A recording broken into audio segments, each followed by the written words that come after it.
সোনালি, আমার বিয়ে এমন একটা পরিবারে হয়েছে যেখানে অনেক ভাই একসাথে থাকতো, কিন্তু কেউ কারো বিষয়ে মাথা দিত না, যে যার কাজে নিয়ে থাকতো। শ্বশুর বাড়িতে শ্বশুর শাশুড়িও ছিলেন। শাশুড়ি আমাকে মায়ের মতো ভালোবাসতেন। আমার মা এই দুনিয়াতে নেই, তাই আমি শাশুড়ির মধ্যে আমার মাকে খুঁজে পেয়েছি। আমি তার সাথে ভালো ব্যবহার করতাম। কিন্তু একদিন শ্বশুর শাশুড়ির সাথে এমন একটা কাজ করলেন যা দেখে আমি লজ্জায় মুখ লুকিয়ে ফেললাম, কেননা শ্বশুর শাশুড়ির সাথে। আমার মা অনেকদিন আগে এই পৃথিবী ছেড়ে চলে গেছেন। আমি 7 ভাইয়ের একমাত্র বোন এবং আমার ভাইদের কেউ বিয়ে করেনি, কারণ আমি বাবা মায়ের সবচেয়ে বড় এবং প্রথম সন্তান। আমার বাবা কখনোই আমাকে তেমন গুরুত্ব দেননি, তিনি সবসময় তার কাজকেই গুরুত্ব দিতেন। আমি শুধু বাড়ির কাজেই আটকে ছিলাম, কারণ বাবা সহ 5 ভাই কাজ করতে বাইরে যেত, ছোট 2 ভাই বাড়িতেই থাকতো আর আমাকে সবার জন্য রান্না করতে হতো। এদিকে আমার অনেক বয়স হয়ে গেছে, কিন্তু আমি বিয়ে নিয়ে বাবার কোনো চিন্তা ভাবনাই ছিল না। যখন তিনি আমার থেকে 1 বছরের ছোট ভাইয়ের বিয়ে দিতে চাইলেন, তখন আমাদের সব আত্মীয় স্বজন তাকে বললেন, আগে মেয়ে বিয়ে দাও, তারপরে ছেলের কথা ভেবো। এতে বাবা বললেন, মেয়ে বিয়ে দেওয়ার উপহার টাকা পয়সা আমার কাছে নেই। ছেলের বিষয়টা আলাদা, ছেলের বিয়ে ফ্রিতে হবে, পরিবর্তে বোমা নিজের সাথে উপহার টাকা পয়সা নিয়ে আসবে। বাবার কথা শুনে আমি অনেক টেনশনে থাকতাম। এখন আস্তে আস্তে আমার বয়স শেষ হয়ে যাচ্ছে। কিছুদিন পরে ভাইয়ের বউ বাড়িতে এলে এই বাড়িতে থাকা আমার পক্ষে কষ্টকর হয়ে গেল, কারণ সে ঘরের কোনো কাজ করতো না, ঘরের সব কাজ আমাকেই করতে হতো। যদিও আমি আগে থেকে ঘরের সব কাজ করতাম, কিন্তু এখন যে এসেছে তারও কিছু দায়িত্ব আছে, কিন্তু সে কিছুই করতো না, সারাদিন শুধু শুয়ে থাকতো। বাড়ির সবাই ভাবতো নতুন বউ আসাতে আমি একটু আরাম পেয়েছি। আমি অনেক টেনশনে থাকতাম আর মাকে মনে করে কাঁদতে থাকতাম, কারণ মা এই পৃথিবী ছেড়ে চলে যাওয়ার পর থেকে এই বাড়ির সব দায়িত্ব আমার ঘাড়ে এসে পড়ে, আর আমিও ভাইদের নিয়ে অনেক টেনশনে থাকতাম। কিন্তু যখন বুঝলাম এই বাড়ির কেউ আমার কথা চিন্তা করে না, তখন আমি ভাবলাম আমারও কারো কথা চিন্তা করার কোন দরকার নেই। আমি দেখতে সাধারণ আর বয়স এখন প্রায় 30 বছর। আমার বয়সী সব মেয়ে বিবাহিত এবং তাদের 2-3টা করে বাবু আছে, আর আমি, যার বিয়ে হচ্ছে না। একদিন আমার কাকা বাড়িতে এসে বাবাকে অনেক করে বুঝিয়ে বললেন, আগে মেয়ে বিয়ে দিয়ে তারপর অন্য কিছু ভাবো। বাবার অনেক বয়স হয়ে গেছে, কিন্তু তিনি এখনো শুধু টাকার পিছনেই ছুটতেন, কখনোই ছেলে মেয়েদের প্রতি মাথা খারাপ করেননি। আর টাকাও তিনি শুধু নিজের এবং ছেলেদের জন্যই কামাতেন। যা ইনকাম করতেন তা দিয়ে নিজের এবং ছেলেদের ইচ্ছে পূরণ করতেন। আমার দিকে কখনোই মাথা দেননি। আমি শুধু এই বাড়িতে কাজের মেয়ে হয়ে রয়েছি। আমার কাকার ও মামার কথাতে বাবা আমার বিয়ে দিতে রাজি হলেন। কাকা নিজেই আমার বিয়ের পাত্রটা নিয়ে এসেছিলেন। আমি এটা ভেবে অনেক খুশি ছিলাম যে যাক, শেষ পর্যন্ত আমার বিয়ে হচ্ছে আর আমি এই বাড়ি ছেড়ে নিজের বাড়িতে যাচ্ছি। আমার স্বপ্ন ছিল বিয়ে যেখানেই হোক না কেন সেই পরিবারটা যেন ছোট হয়। কিন্তু যখন আমি ছেলেকে দেখি এবং তাদের পরিবারের কথা জানতে পারি, তখন আমার মন খারাপ হয়ে যায়। যে ছেলেটির সাথে আমার বিয়ে হতে যাচ্ছে সে অনেক কালো এবং তাদের পরিবার ও আমাদের পরিবারের মতোই অনেক বড় ছিল। তারা 6 ভাই এবং 2 বোন, বোন 2জন বিবাহিত এবং সব ভাইয়েরা তাদের স্ত্রীদের নিয়ে আলাদা থাকে। এদিকে ছেলেটি তার বাবা মায়ের সাথে থাকে। ছেলেটির একটাই গুণ যে সে অনেক টাকা ইনকাম করে এবং তাদের বাড়িও অনেক বড়। শোনা যায় সব ভাই তাদের নিজ নিজ ভাব নিয়ে আলাদা হয়ে গেছে। ছেলেটি অনেক কালো বলে তার বিয়ে হচ্ছিল না, তাই কাকা আমার জন্য এই পাত্রটা এনেছিলেন। এদিকে আমার বাবার তো আমাকে বিয়ে দেওয়ার কোনো ইচ্ছেই ছিল না, আর আমার বিয়ের পাত্রটাও আসতো না, কারণ আমারও বয়স বেশি। ছেলের পরিবার যেহেতু কোনো উপহার টাকা পয়সা চায় না, তাই বাবা এই বিয়েতে রাজি হন। ছেলেটির মা এসে আমাকে একটা গহনা পরিয়ে দিল। আমি অনেক খুশি যে যাক, শেষ পর্যন্ত আমার বিয়ে হতে যাচ্ছে, আর তাও এমন একটা পরিবারে যেখানে ছেলের ইনকাম অনেক বেশি। চেহারা দিয়ে কি হবে, একজন মানুষের আর ভালো হলেই হলো। আমি এমন একজন জীবন সঙ্গী চাই যে আমাকে সম্মান করবে, ভালোবাসবে এবং আমাকে বিশ্বাস করবে। আমার বাবা সেই ছেলের সাথে আমি বিয়ে দিলেন। শ্বশুর বাড়ি আমাদের বাড়ি থেকে অনেক দূরে। আমার বাবা বা ভাই কেউ ছেলের বাড়িতে গিয়ে তাদের বাড়ি দেখেনি, তারা তো আমাকে বিদায় করতে পারলেই বাঁচে। কিন্তু কাকার উপর আমার অনেক ভরসা ছিল, কারণ তিনি এই ছেলেটা এনেছিলেন। কিন্তু দুঃখের বিষয়ে আমার ভরসা ভুল প্রমাণিত হয়। আমি শ্বশুর বাড়িতে এসে দেখলাম বাড়ি খুব বড়, কিন্তু পরিবারের সবাই আলাদা না, বরং একই বাড়িতে থাকে। বিয়ের পর কয়েকদিন ভাবলাম যে তার অতিথি কয়েকদিন পরে চলে যাবে, কিন্তু সবাই বাড়িতে আছে, কেউ যাওয়ার নাম নিচ্ছে না। আমার স্বামী ছাড়াও তার আরো 6 ভাই এবং তাদের 6 জনের বউ এবং ছেলে মেয়ে ছিল। প্রথম দিকে স্বামীর সাথে দিনগুলি খুব ভালো চলছিল আমার, কিন্তু কিছুদিন পরে তিনি কাজের জন্য শহরের বাইরে চলে যান। এখানে থাকতে তিনি আমার যত্ন নিতেন এবং আমার শাশুড়িও অনেক ভালো মহিলা।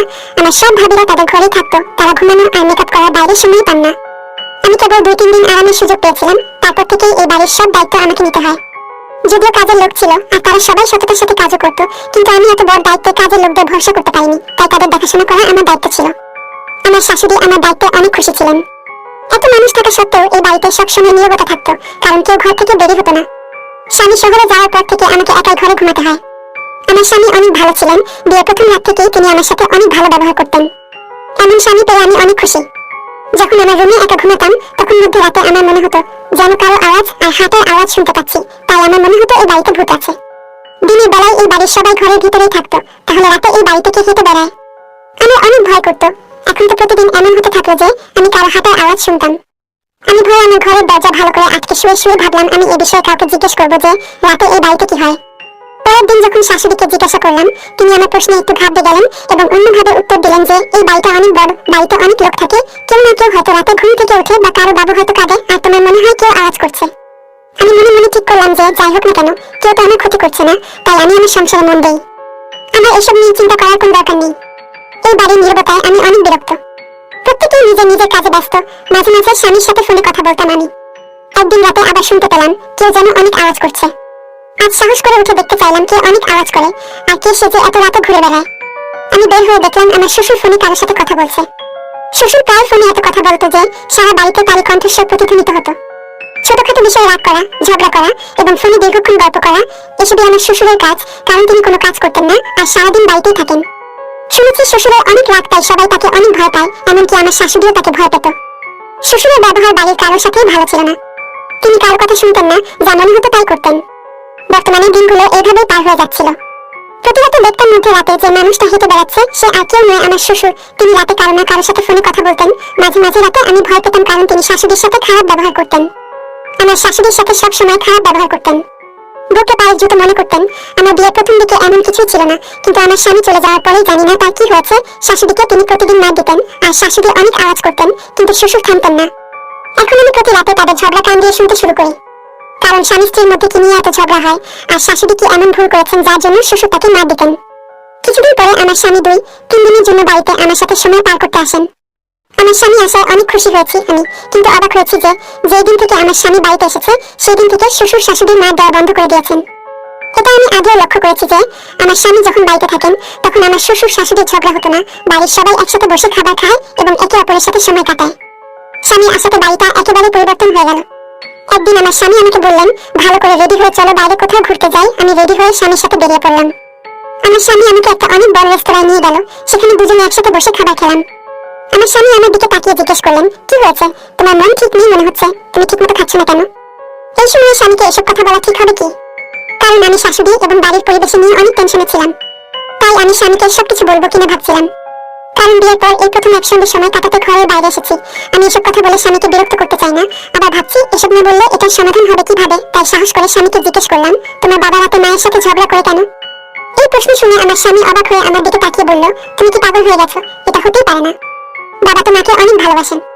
আমি আরো কিছু বলতে যাচ্ছিলাম, ঠিক তখনই স্বামীর ফোনে একজনের ফোন আসে আর সে কলটা রিসিভ করার জন্য উঠে বাইরে চলে যান। আমি আমার স্বামীর ভাব বুঝতে পেরেছি যে তিনি এই বিষয়ে কিছুই জানেন না। 5 মিনিট পর স্বামী ফিরে এসে আমাকে জিজ্ঞেস করলেন, তুমি কি যেন বলছিলে? আমি তাকে বললাম হয়তো আমারই কিছু ভুল হয়েছে। তারপরে কিছুক্ষণ এটা সেটা নিয়ে কথা বলে আমি স্বামীর সাথে বাড়িতে ফিরে আসি। 2 দিন পর কাজে যাওয়ার সময় স্বামী আমাকে কিছু টাকা দিয়ে বললেন, তুমি তোমার পছন্দের পোশাক কিনে নিও, কারণ আমরা একসাথে কেনার মতো সময় পাইনি। জানি কেউ আমার সাথে যাবে না, কারণ তারা তো আমার সাথে ঠিকমতো কথা বলতো না। শাশুড়িকেও জিজ্ঞেস করিনি, কারণ শ্বশুর হয়তো যেতে দেবেন না। তাই একজন কাজের মেয়ে রিতাকে জিজ্ঞেস করলাম, তুমি কি আমার সাথে বাজারে যাবে? সে সাথে সাথে বাজারে যেতে রাজি হলো। এই বাড়িতে কারো কাছ থেকে অনুমতি নিতে হয়নি, কারণ এই বাড়িতে কেউ কারো খোঁজ নেয় না। তাই কাজের মেয়েটিকে সাথে নিয়ে বাজার থেকে কিছু পোশাক কিনে বাড়িতে ফিরে এলাম। বাজার থেকে বাড়িতে এসে শাশুড়ির রুমের পাশ দিয়ে যাওয়ার সময় একটা আওয়াজ শুনতে পেলাম। তিনি বলছিলেন, থামো, আমার উপর এত অত্যাচার করো না। তার মানে আজ আবার শ্বশুর শাশুড়ির ঝগড়া হচ্ছে অনেক, আর তাও রাতে 9 দিনের বেলা। আমি আমার হাতের শপিং ব্যাগটা সাইডে রেখে শাশুড়ি আর শ্বশুরের কথা শুনতে থাকলাম। শাশুড়ি অনেক আওয়াজ করছিলেন যে তুমি আমার সাথে এমন করো না, আমাকে ক্ষমা করে দাও। আর কতদিন আমার সাথে এসব করতে থাকবে? আমার শাশুড়ি বারবার এই কথাটা বলছিলেন। আমি দরজায় উকি দিয়ে দেখতে চাইলাম শ্বশুর শাশুড়ির সাথে কি করে। আমি অবাক হয়ে উঠলাম এটা দেখে যে শ্বশুর শাশুড়ির চুলগুলো কাটছেন। আমি ভাবতাম শ্বশুর শাশুড়ির ঝগড়া হতো তাই তিনি এত আওয়াজ করেন, কিন্তু আমার ধারণা সম্পূর্ণ ভুল, কারণ তিনি তাকে মারছেন না, বরং তার চুলগুলো কাটছেন, যার কারণে শাশুড়ি অনেক আওয়াজ করছিলেন। আমি কিছুই বুঝতে পারছি না, চুল তো নারীর গয়না, প্রত্যেক নারীর সৌন্দর্য তার চুলে। শ্বশুরের এক হাতে শাশুড়ির কাটা চুল আর অন্য হাতে কি একটা আছে। এসব দেখে আমি অনেক আওয়াজ করে করে ভিতরে চলে গেলাম। ভিতরে গিয়ে শ্বশুরকে জিজ্ঞেস করলাম, বাবা আপনি এসব কি করছেন? তখন শ্বশুর বললেন, তোমার শাশুড়ির অপরাধের তুলনায় এই শাস্তি খুবই কম, নইলে তোমার শাশুড়ির যা কাজকর্ম তাকে তো তাকে এই বাড়ি থেকে বের করে দিতে হয়। এই বলে শ্বশুর ঘর থেকে বেরিয়ে গেলেন। আমি তাড়াতাড়ি গিয়ে শাশুড়িকে ধরলাম, কারণ তিনি অনেক কান্নাকাটি করছিলেন। আমি তাকে জিজ্ঞেস করলাম, এসব কি হচ্ছে, আর বাবা আপনি চুল কেন কাটছেন? আমার শাশুড়ি বললেন, সে প্রতিদিন এরকমই করে, আগে আমাকে মার দিত, তারপরে আমার চুল কাটে। আমি বললাম, কিন্তু আমার মনে হয় তিনি শুধু আপনার মাথার চুল কাটেন, মার দেন না। শাশুড়ি বললেন, এই লোকটা অনেক খারাপ, যা ইচ্ছা তাই করতে পারে। তিনি আরো বললেন, বোমা তুমি এই বাড়ির বিষয়ে কিছুই জানো না, তাই তুমি বুঝতে পারছো না, আমি সম্পূর্ণ নির্দোষ। আমি তাকে বললাম, কোনো একটা কারণ তো আছেই, নইলে তিনি আপনার সাথে এমন করবেন কেন? আমার শাশুড়ি বললেন, বোমা, এই বাড়িতে সবাই নিজের নিজের জন্য আছে, সেজন্য কেউ কারো বিষয়ে কথা বলে না, কারণ এই বাড়ির সবাই আমার ছেলে ইনকাম খায়। তুমি এই বাড়ির সবার থেকে দূরে থেকো, বিশেষ করে তোমার শ্বশুরের থেকে। সে অনেক খারাপ মানুষ। আর কখনো কোনো কিছু তোমার স্বামীকে বলো না, না হলে আমাকে শেষ করে দিবে। শাশুড়ি আমাকে রুম থেকে বের করে দিয়ে বললেন, ভবিষ্যতে আর কখনো আমাদের ঝগড়ার মধ্যে এসো না, নইলে তোমার সাথেও খারাপ কিছু হতে পারে। তোমার আর কিছু জানার দরকার নেই, তুমি তোমার রুমে যাও। আমি নির্বে রুম থেকে বেরিয়ে এলাম। শ্বশুর শাশুড়ির সাথে ভালো ব্যবহার করছিলেন না। আমার শাশুড়ি একজন ভালো মহিলা এবং আমি তাকে এভাবে দেখতে পাচ্ছি না। আমি আমার রুমের দিকে যাচ্ছিলাম, সিঁড়িতে শ্বশুরের সাথে দেখা। তিনি আমাকে বললেন, একবার আমার কথা শোনো, আমি জানি তুমি আমার কথা বিশ্বাস করবে না। শ্বশুর কি বলছেন আমি বুঝতে পারছিলাম না। তখন তিনি আমার কাছে এসে বললেন, আমি জানি তুমি আমার ছেলের মতো খুবই বুদ্ধিমান মেয়ে। আমি শ্বশুরকে বললাম, কিন্তু আপনি মায়ের সাথে অনেক খারাপ ব্যবহার করছেন। শ্বশুর বললেন, দাঁড়াও, আমি এখনই তোমাকে সব কথাটা বলছি যাতে তুমি বুঝতে পারো এই বাড়িতে কি হচ্ছে। এই বলে শ্বশুর তার পকেট থেকে মোবাইলটা বের করে তাতে কিছু করতে থাকলেন। তারপর মোবাইলটা আমার দিকে এগিয়ে দিয়ে বললেন, এই দেখো, আশা করি আজকের পর আর কখনো ভুল বুঝবে না। শ্বশুর আরো বলতে থাকলো, আমি খারাপ মানুষ না, কিন্তু একজন স্বামী যদি তার স্ত্রীকে খারাপ হতে দেখে তবে সে নিশ্চয়ই কোনো না কোনো ভাবে স্ত্রীকে থামানোর চেষ্টা করবে। ছবিগুলো দেখে আমার পায়ের নিচ থেকে মাটি সরে গেল। নিজের চোখকে বিশ্বাস করতে পারছিলাম না। আমি ছবিগুলো দেখতে শুরু করছিলাম, এমন সময় হঠাৎ শাশুড়ি এসে আমার হাত থেকে মোবাইলটা নিয়ে নিজের কাছে রাখলেন আর আমাকে বললেন, তুমি এখনো তোমার রুমে যাওনি। আমি শাশুড়িকে কিছু বলার আগে তিনি বললেন, তুমি কিছুই জানো না আর বুঝবেও না, যাও তুমি তোমার রুমে যাও, আর আমাদের দুজনের মধ্যে আসার দরকার নেই। এই বলে শাশুড়ি চলে গেলে আমিও রুমে ফিরে এলাম। রাতের বেলা আবারও সেই আওয়াজ ভেসে ভেসে আসছিল। আমার শাশুড়ির চুল অনেক লম্বা ছিল। আমার শ্বশুর তার চুল কেটে কেটে ছোট করে দিয়েছেন, তাই আমার শাশুড়ি সারাক্ষণ মাথায় ঘোমটা দিয়ে চলাফেরা করতেন। স্বামী বাড়িতে এলে বাড়ির পরিবেশ অনেক ভালো হয়ে যেত, আর বাড়ি থেকে যাওয়ার সাথে সাথে আবার খারাপ হয়ে যেত। আমি স্বামীকে সবকিছু বলার চেষ্টা করবো ভাবছি, কিন্তু শাশুড়ি আমাকে অনেক নিষেধ করে বললেন যে, তুমি তোমার স্বামীকে কিছু বললে ভালো হবে না, আমি তোমাকে এই বাড়ি থেকে বের করে দেবো। আমি অনেক টেনশনে থাকলাম, আমি বুঝতে পারছি না এই বাড়িতে কি হচ্ছে এসব। টেনশন আর আওয়াজের শব্দে ঘুমাতে পারতাম না, সারা রাত জেগে কাটিয়ে দিতাম। শাশুড়ি আমার স্বামীর মা এবং তিনি আমাকে অনেক ভালোবাসতেন, কারণ তিনি কখনো আমার সাথে খারাপ ব্যবহার করেননি। আমি আমার মনকে বোঝানোর অনেক চেষ্টা করেও বোঝাতে পারছি না শাশুড়ি এমন হতে পারেন। পরের দিন আমি এই দেখে অবাক হয়ে গেলাম যে শ্বশুর আমার এবং শাশুড়ির সাথে অনেক ভালো ব্যবহার করছেন। হয়তো শ্বশুর বুঝতে পেরেছেন যে নারীর সাথে খারাপ ব্যবহার করা উচিত না। আজকে আমি তাদের মধ্যে ভালোবাসা দেখে খুশি হলাম। যাক, এটা ভালো, একে অপরকে ভালোবাসা অনেক জরুরি। অনেকদিন ধরে শ্বশুর শাশুড়ির সাথে কোনো খারাপ ব্যবহার করছেন না, এখন আমি নিশ্চিত হলাম তার মাথা থেকে টেনশনও কমতে শুরু করেছে। দিনগুলো ভালোই পার হচ্ছিল। একদিন রাত প্রায় 9টা, আমি রুমে বসে টিভি দেখছিলাম। তখন শ্বশুর আমার রুমে এলে তাকে দেখে তাড়াতাড়ি মাথায় কাপড় দিয়ে তাকে জিজ্ঞেস করলাম, বাবা, কিছু কি বলবেন? তিনি বললেন, বোমা, আমি তোমার জন্য নিজের হাতে চা বানিয়ে নিয়ে এসেছি। তোমার শাশুড়ি এবং স্বামীও আমার বানানো চা খেতে অনেক ভালোবাসে। ভাবলাম বোমা বাড়িতে আছে, কেউ তার সাথে ঠিক মতো কথা বলে না, তাই তোমার জন্য চা তৈরি করে এনেছি, খেয়ে বলো চা কেমন হয়েছে। আমি শ্বশুরের দিকে অবাক হয়ে তাকিয়ে রইলাম। শ্বশুরের কি হয়েছে কে জানে, তিনি শাশুড়ি এবং আমার সাথে অনেক সুন্দর ব্যবহার করতে শুরু করেছেন। আমি তার হাত থেকে চায়ের কাপটি নিয়ে তাকে বললাম, ধন্যবাদ বাবা। আমি শ্বশুরকে বললাম, চা এখনো গরম, আর আমি এত গরম চা খাই না, ঠান্ডা হলেই খেয়ে নেব। শ্বশুর বললেন, না বোমা, আমার সামনেই খাও, তোমার মুখ থেকে আমার চায়ের প্রশংসা শুনতে চাই। আমি বললাম, বাবা, আমি এইমাত্র 2-3 গ্লাস পানি খেয়েছি, তাই এখন থেকে ইচ্ছা করছে না। আপনি একটু পরে এলেই দেখতে পাবেন আমি চা খেয়ে নিয়েছি, আর আমি এখনই আপনার চায়ের প্রশংসা করে দিচ্ছি। চা ভালো হোক না হোক, আপনি আমার বাবার সমান এবং কোনো মেয়ে তার বাবার দেওয়া কোনো কিছুকে খারাপ বলে না। আমার শ্বশুর একটু হেসে বললেন, ঠিক আছে। আমার মাথায় হাত দিয়ে বললেন, বেঁচে থাকো মা, আমি যাচ্ছি, তুমি অবশ্যই খেয়ে নিও। আমি মাথা নেড়ে হ্যাঁ বললাম। এরপরে আমি উঠে বাথরুমে গিয়ে চা ফেলে দিয়ে চায়ের ফাঁকা কাপ টেবিলের উপর রাখলাম, কারণ চা খেতে আমি একদমই পছন্দ করতাম না। রাতে চা খেলে অনেক সমস্যা হতো, কিন্তু এটা বাবাকে কিভাবে বলতাম। কিন্তু আমি খুশি যে শ্বশুরের ব্যবহারে অনেক পরিবর্তন হয়েছে। তিনি অনেকদিন ধরে মধ্যে রাতে শাশুড়ির উপর খারাপ ব্যবহার করেননি। অনেক রাত হয়ে গেছে, তাই টিভি বন্ধ করে স্বামীর সাথে কথা বলছিলাম। এই সময় তিনিও তার রুমে বিশ্রাম নিচ্ছিলেন। এমন সময় আমার মনে হলো কারো ছায়া যেন আমার রুমের দিকে আসছে। এটা দেখে ভয় পেয়ে তাড়াতাড়ি মোবাইল বন্ধ করে শুয়ে পড়লাম। কেউ একজন দরজা খুলে সম্ভবত আমার দিকে ভালো করে দেখে আবার দরজা বন্ধ করে দিল। আমি বুঝতে পারলাম আমার রুমে কে এসেছিল। আমি আবার স্বামীর সাথে চাতে কথা বলতে থাকলাম, কিন্তু বাইরে কিছু আওয়াজ শুনতে পেয়ে মোবাইল নিয়ে চুপচাপ বাইরে বেরিয়ে দেখতে গেলাম কি হচ্ছে। দেখলাম শ্বশুর শাশুড়ির মুখে হাত দিয়ে তাকে কোথায় একটা নিয়ে যাচ্ছেন। আমি তাদের অনুসরণ করে অবাক হয়ে দেখলাম এই বাড়িতে একটা রুম আছে যেটার বিষয়ে আমি কিছুই জানতাম না। তিনি শাশুড়িকে ওই রুমের ভিতর নিয়ে গেলেন, আর আমিও চুপচাপ তাদের পিছু নিলাম।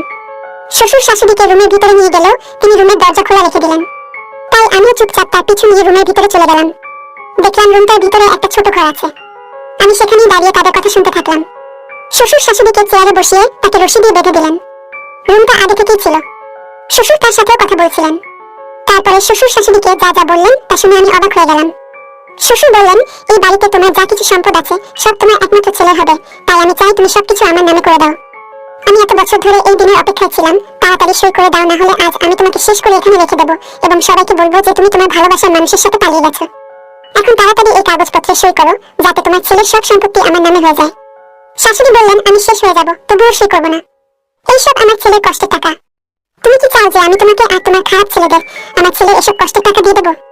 তোমার কপাল ভালো যে এত বছর ধরে আমি ছেলের কাছ থেকে তোমার সম্পর্কে এই সত্যটা লুকিয়ে রেখেছি, আর এখন আমাকে আমার পুত্রবধূর কাছ থেকেও এই সত্যটি লুকাতে হচ্ছে। শ্বশুর শাশুড়ির মুখে থাপ্পড় দিয়ে বললেন, আজ আমি তার চায় ঘুমের ওষুধ মিশিয়ে তাকে অজ্ঞান করে দিয়েছি, সে কিছুই জানবে না। সকালে যখন সে চোখ খুলবে তখন সে জানতে পারবে তার শাশুড়ি তার ভালোবাসার মানুষটির সাথে পালিয়ে গেছে। আমি তাকে যে ছবি দেখিয়েছিলাম সেগুলি সে বিশ্বাস করেছে। আসলে সেদিন শ্বশুর তার মোবাইলে যে ছবিগুলো দেখিয়েছিলেন সেগুলো আমার শাশুড়ির ছবি, যেগুলো খুবই খারাপভাবে উঠানো, এবং শ্বশুর অন্য পুরুষের সাথে আমার শাশুড়ির সেই ছবিগুলো এডিট করেছিলেন। যদিও সেই ছবিগুলো শ্বশুর শাশুড়ির সাথে নিজের মোবাইল দিয়ে তুলেছিলেন। আমার স্বামী শাশুড়ির প্রথম পক্ষের একমাত্র ছেলে। এই শ্বশুরের সাথে যখন শাশুড়ির বিয়ে হয় তখন তিনি একা ছিলেন। যে লোকটির সাথে শাশুড়ির প্রথম বিয়ে হয়েছিল তিনি অনেক ধনী ছিলেন। তিনি এই পৃথিবী থেকে বিদায় নেওয়ার আগে তিনি তার সমস্ত সম্পত্তি তার ভবিষ্যৎ সন্তানকে লিখে দিয়েছিলেন, কারণ যখন শাশুড়ির প্রথম স্বামী এই পৃথিবী ছেড়ে চলে যায় তখন তিনি 3 মাসের ছিলেন। পরে শাশুড়ির বাবা মা তাকে এই লোভী মানুষের সাথে বিয়ে দেয়, যার আগে থেকেই অনেক বাবু ছিল। প্রথম স্বামীর সমস্ত সম্পত্তি শাশুড়ির হাতে ছিল। এই কারণে শাশুড়ি তার একমাত্র ছেলেকে অনেক দূর অবধি পড়াশোনা করিয়ে তাকে তার স্বামীর ব্যবসা আবার শুরু করতে উৎসাহিত করেন। আর এদিকে আমার স্বামীর অনুপস্থিতিতে শাশুড়ির দ্বিতীয় স্বামী বাবুরা তার সম্পত্তি ভোগ করে। আমার স্বামী জানতো না যে এটা তার সৎ পিতা শাশুড়ি তার কাছ থেকে এই কথাটি লুকিয়ে রেখেছিলেন। আর আমার স্বামী চোখ খোলার পর থেকে শ্বশুরকেই তার বাবা হিসেবে জানে। কিন্তু আমার স্বামী বড় হয়ে তার বাবার ব্যবসা শুরু করেন এবং ব্যবসায় প্রচুর অর্থ উপার্জন করেন। তখন শ্বশুরের এই বিষয়টি পছন্দ হয়নি, কারণ তার বাবুদের কেউই আমার স্বামীর সাথে প্রতিদ্বন্দ্বিতা করার মতো যোগ্য ছিল না। শাশুড়ির প্রথম স্বামী আয় তারা খেয়ে পড়ে বেঁচেছিল, আর আমার স্বামী সক্ষম হওয়ার পরেও যা কিছু উপার্জন করেছেন তিনি তার মাকে দিয়েছিলেন। আমার শ্বশুর এখন এই সমস্ত সম্পত্তি তার নামে করতে চেয়েছিলেন এবং শাশুড়িকে তার সমস্ত সম্পত্তি দেওয়ার জন্য অনেকক্ষণ ধরে অনেক কথা বলে আসছিলেন। আমার স্বামীর সামনে শ্বশুর অনেক ভালো মানুষ সেজে থাকতেন, কারণ তিনি চাইতেন যেন কোনোভাবেই আমার স্বামী জানতে না পারেন যে তিনি আমার শাশুড়ির দ্বিতীয় স্বামী এবং তার বাবুরা আমার শাশুড়ির নয়, আমার শ্বশুরের প্রথম স্ত্রীর। তাহলে আমার স্বামী কখনই তাদের এই বাড়িতে তাদের রাখবে না, আর আমার স্বামী মন যে কোনো সময় বদলে যেতে পারে এবং তাদের বাড়ি থেকে বের করে দিতে পারে। এখন শ্বশুর শাশুড়িকে মার দেওয়ার পরে কাগজে সই করিয়ে তাকে শেষ করে দিতে চাইছিলেন। আর তার এই পৃথিবী থেকে বিদায় নেওয়ার পরে সবাইকে বলতেন যে শাশুড়ির অন্য কারোর সাথে সম্পর্ক ছিল, তাই তিনি তার ভালোবাসার মানুষটির সাথে পালিয়ে গিয়েছেন। ঘরের ভিতরে শ্বশুর আর তার 2 ছেলে ছিল, যারা আমার স্বামীর সব সম্পদ দখল করতে চেয়েছিল। আমার শ্বশুর সেজন্যই শাশুড়ির চুলগুলো কাটতেন, কারণ চুল হলো স্ত্রীর গহনা। তারা ভেবেছিলেন যদি প্রতিদিন চুল কেটে দেন আর তাকে মার দেন তাহলে তিনি ভয় পেয়ে তার সমস্ত সম্পত্তি দিয়ে দেবেন। কিন্তু সেরকম কিছুই হয়নি। শাশুড়ির ক্ষমতাকে ধন্যবাদ জানাই, যিনি এত বছর ধরে এইসব মেনে নিয়ে চলেছেন, কিন্তু তিনি তার ছেলের সম্পত্তি অন্য কারো হাতে তুলে দেননি। আমি শাশুড়ির উপর এত কষ্ট মেনে নিতে পারিনি, তাই আমি তাড়াতাড়ি আমার স্বামীকে ফোনে সমস্ত ঘটনা বললাম। আমার স্বামী বললেন যে আমি আমার এক বন্ধুকে পাঠাচ্ছি, তুমি তার সাহায্য নাও, আর আমি এখনই বাড়ি যাওয়ার জন্য বেরিয়ে পড়ছি। যদি এসব সত্যি হয় তবে আমি বাবা এবং তার সমস্ত ছেলেদের বাড়ি থেকে বের করে দেবো, আর যদি ভুল প্রমাণিত হয় তবে আমি তোমাকে এই বাড়ি থেকে বের করে দিয়ে তোমাকে ছেড়ে দিয়ে দেবো। আমি আমার স্বামীকে বললাম, তোমার বন্ধুকে তাড়াতাড়ি পাঠাও, বাকি সবকিছুতেই আমি রাজি। 8 ঘন্টা পরে দেখলাম আমার স্বামীর বন্ধু এসে পড়েছে। সে আমার স্বামীর বন্ধু ছাড়াও একজন পুলিশ অফিসার ছিলেন। আমি স্বামীর বন্ধুকে সেই রুমে নিয়ে গেলে তিনি নিজের চোখে সবকিছু দেখলেন যে আমার শ্বশুর আর তার ছেলেরা শাশুড়িকে সই করানোর জন্য মেরে যাচ্ছিলেন। আমার স্বামীর বন্ধু শ্বশুর ও তার 2 ছেলেকে আটক করে থানায় নিয়ে যান। সকালে আমার স্বামীও বাড়িতে এসে পৌঁছান, কারণ তার বন্ধু তাকে ফোন করে সব বলেছিল। ফলে তার কাছে সব সত্যটা প্রকাশ পেয়ে যায়, তাই তিনি তার বাবা এবং ছেলেদের বিরুদ্ধে কেস করেন এবং শাশুড়িও আদালতে সাক্ষ্য দেন। আদালতের রায় আমাদের পক্ষে যায়। এরপর আমার ভাবিরা এ বাড়িতে থাকতেন, তারা সবাই আমাদের বাড়ি ছেড়ে চলে যায়। এখন এই বড় বাড়িতে আমরা অনেক সুখী আছি। আমার স্বামী সিদ্ধান্ত নেয় যে সে কখনোই এই বাড়ি ছেড়ে যাবে না, এখন সে আমাদের সাথে বাড়িতে থেকেই কাজ করেন। মাঝে মাঝে সম্পদের লোভে কিছু মানুষ এতটা নিচে নামিয়ে দেয় যে তারা সম্পর্কের মূল্য দিতেও ভুলে যায়। আমি আপনাদের সকলকে অনুরোধ করতে চাই, আপনারা সম্পর্কের মূল্য দিতে শিখুন। আজ আমাদের সাথে যে যারা আছেন, আমরা যদি তাদের সাথে খারাপ কিছু করি তবে তাদের মনে ভুল ধারণার সৃষ্টি হবে, আর তারা কেউ আমাদের দিকে ভুল করেও ফিরে তাকাবে না। তাই একজন ভালো মানুষ হন, কোনটা ভালো তা বুঝতে শিখুন এবং যে ভালো তার সাথে ভালো ব্যবহার করুন, আর যে খারাপ তার খারাপ দিকটা দূর করার চেষ্টা করুন। আমার শ্বশুর শাশুড়ির কাছে অনেকবার ক্ষমা চেয়েছিলেন, কিন্তু মনে হয় তিনি ক্ষমার যোগ্য ছিলেন না, কারণ তিনি অনেক বড় ভুল করতে যাচ্ছিলেন। তিনি আমার শাশুড়িকে শেষ করে দিতে চাইছিলেন। আমি যদি তাদেরকে ঘটনাস্থলে না দেখতাম তাহলে হয়তো এই রহস্য আমার শাশুড়ির সাথেই শেষ হয়ে যেত। বন্ধুরা, আজকের ভিডিওটা এখানেই শেষ করলাম। অনেক কষ্ট করে ভিডিওটি আপনাদের জন্য বানিয়েছি। যদি ভিডিওটি আপনাদের ভালো লেগে থাকে তাহলে একটা লাইক করবেন এবং চ্যানেলটি অবশ্যই সাবস্ক্রাইব করবেন। এই আশা ব্যক্ত রেখে আপনাদের কাছ থেকে বিদায় নিচ্ছি আমি। দেখা হবে আগামীকালের নতুন কোনো ভিডিওতে। সে পর্যন্ত সবাই ভালো থাকুন, সুস্থ থাকুন। ধন্যবাদ।